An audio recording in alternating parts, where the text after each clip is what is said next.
एक्स्ट्राचे जे वाढलेले केस आहे आयब्रो करून आल्यानंतर ते लगेचच 8 किंवा 15 दिवसात उगवतात आणि यासाठी सोल्युशन काय तर घरच्या घरी ते केस काढणे, म्हणजे ज्या आपल्या आयब्रोज केलेल्या आहेत त्या क्लीन दिसतात. नाहीतर सारखं सारखं आयब्रो करायला जावं लागतं. तर मी इथे एक धागा घेतला, घरचाच धागा आहे. त्यासाठी थ्रेडिंगचा धागा यूज करण्याची गरज नाही. मला असं वाटतं घरच्या धाग्यानेच ते लवकर निघतात. इथे मी ते सगळे क्लीन करून घेते. जे छोटे छोटे केस असतात त्यांना थोडासा वेळ लागतो, पण मोठे केस लगेच निघतात. तुम्ही बघू शकता जे एक्स्ट्राचे केस आहेत ते किती इझिली निघत आहेत. अशा प्रकारे मी माझ्या ज्या आयब्रो आहेत त्या सहसा घरीच करते. एकदा आयब्रो करून आला, छान शेप देऊन आणलं की मग उरलेला आयब्रो आपण घरी करू शकतो. तशाच प्रकारे वरचे केस आहे ते सुद्धा मी क्लीन करून घेते, म्हणजे जे जंगल वाढलेलं दिसतं ना ते दिसत नाही. तर इथे बारीक बारीक केस आहे. मी ते सगळे, काही लोशन किंवा पावडर लावायची पण गरज नाही आहे. तुम्हाला जर जास्त स्वेटिंग येत असेल तर ती स्वेटिंग घालवण्यासाठी तुम्ही पावडर लावू शकता, पण मी ते काहीच लावलेलं नाही आहे. आणि छान असे हळूहळू हळूहळू धाग्याने ते सगळे केस काढते. तशाच प्रकारे दुसऱ्या भुवईचे पण मी ते काढते. मागच्या एका व्हिडिओमध्ये शॉर्ट्समध्ये मी धागा कसा घ्यायचा किंवा तो कसा गुंडाळायचा हे सांगितलेलं. ते एकदम सोपं आहे. तुम्हाला प्रॅक्टिस करायची असेल तर तुम्ही आधी पायाच्या केसांवर प्रॅक्टिस करू शकता. तुम्ही बघू शकता एका भुवईत आणि दुसऱ्या भुवईत काय फरक दिसतोय ते. तशाच प्रकारे वरचे जे केस आहेत ते सुद्धा मी छान असे काढून घेतले. आयब्रो केल्या म्हटलं की चेहरा कसा छान खुलतो. बाकी काही नाही केलं तरी चालेल, पण आयब्रो खूप महत्त्वाचा आहे असं मला वाटतं. तुम्ही बघू शकता आता इथे पण हे छोटे छोटे जे केस आलेले आहेत ते मी सगळे क्लीन करणार आहे.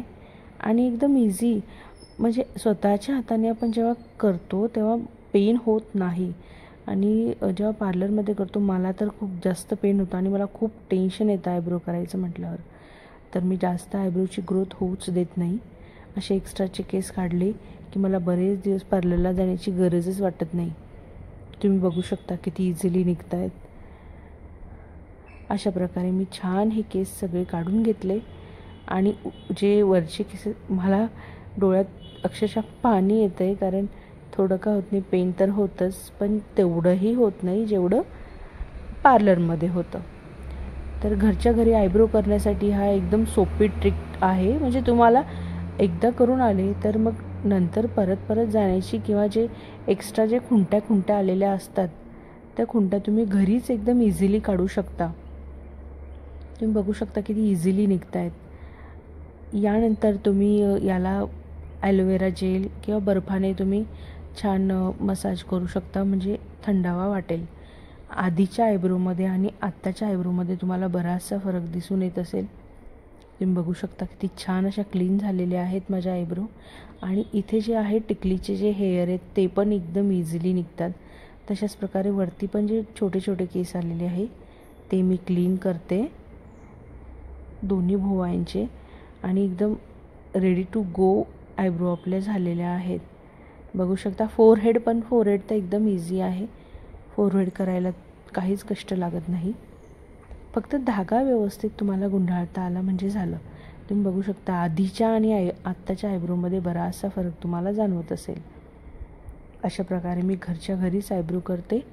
मी मागचा व्हिडिओ माझे शॉर्ट बघितले नसेल तर त्याच्यात मी अप्पर लिप्सचा पण एक व्हिडिओ टाकला आहे, तो जाऊन नक्की चेक करा.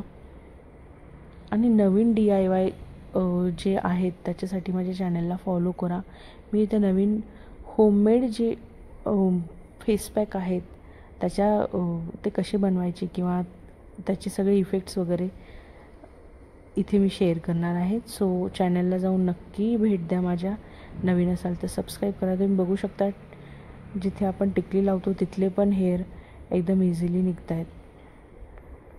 अशा प्रकारे मी घरीच माझ्या आयब्रो करते आणि तुम्ही पण एकदम सोप्या पद्धतीने हा आयब्रो करू शकता. चला भेटूया नेक्स्ट व्लॉगमध्ये. तोपर्यंत बाय बाय. नवीन असाल तर चॅनलला नक्की सबस्क्राईब करा आणि अशाच नवीन व्हिडिओसाठी मला फॉलो करा. तोपर्यंत bye bye. Take care. Difference तुम्हाला क्लिअरली दिसत आहे.